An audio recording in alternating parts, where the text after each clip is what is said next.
Metalhead Brewer on YouTube. Adam, have you heard of a product called Antioxy SB by AEB? If so, have you used it? And what are your thoughts? Thanks for the question, Metalhead Brewer. Okay, so what we're talking about here is potassium metabisulfate. Okay, Metalhead, I hope you're still in here because here's your question.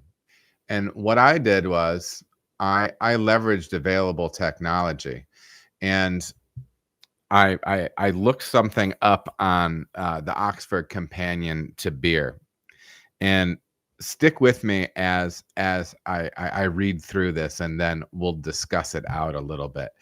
So again, I've had more and more questions about this stuff, and it's people generally want to know, like, for hazy IPA or anything like that, is this a good way to go? Because hazy IPA in general just doesn't suffer oxidation at all. I'll be really, really honest. I think most people, when they taste oxidation in a malt forward beer, that it comes across as malt character. So anyhow, yeah, let's check out potassium metabisulfate at the from the Oxford Companion. Potassium metabisulfate, commonly abbreviated KMS, as a powdery white, strongly sulfurous smelling burnt match chemical used in many food and beverage industries, as well as in breweries, as an antioxidant.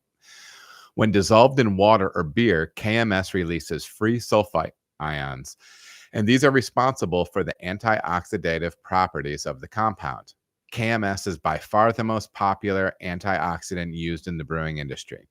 Its popularity within some large breweries is because it is highly effective at preventing oxidation, and because the added sulfites improve the naturally occurring sulfites produced by the yeast during fermentation.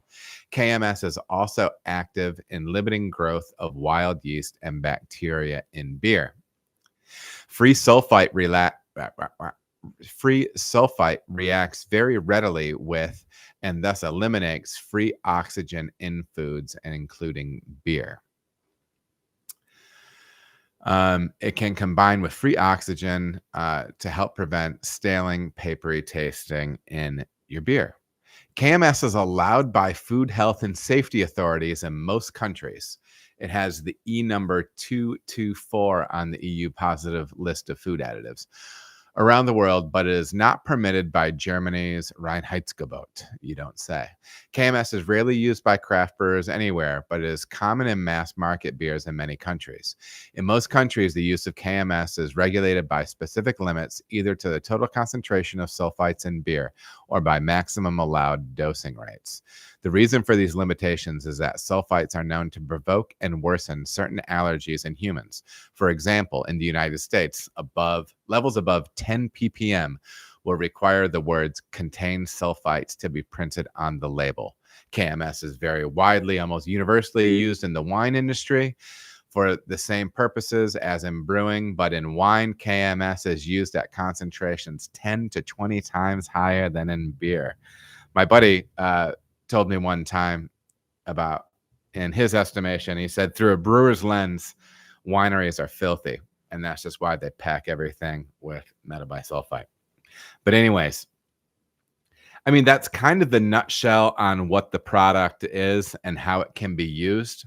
My experience with it is zero. My gut on it is this. I try to not put anything in my beer that I don't have to, that can potentially be resolved by process. All right.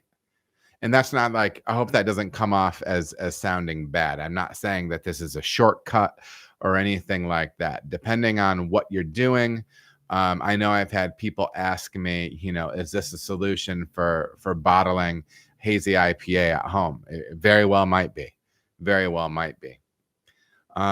Or maybe you're in a situation on the pro side where you have to do something like that. Makes sense. Makes sense.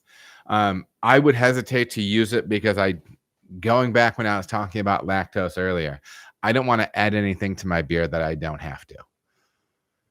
There are some adjuncty things that I'll work with, and we'll talk about it later, but it's actually like, I don't know, some tools I feel better about using. Um, Sulfites for me personally, when I drink wine, even just after like maybe even 2 glasses, like I start puffing up. I get weird. Like my hands and feet will be like puffy. I don't know if that's like a sulfite reaction thing.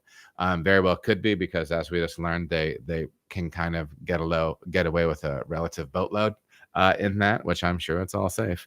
But to me, I just don't want to be drinking stuff that I don't have to be, and I feel that same way about the consumers that are approaching my beer. So yeah, beyond that, I mean, that's kind of that in a nutshell. I do know folks use it. Give it a try. See if it works well for you. And yeah, I'm always open to hearing feedback and people's experience with it.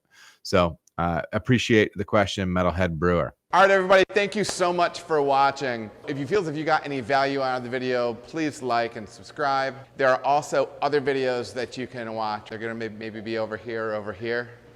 Appreciate you watching.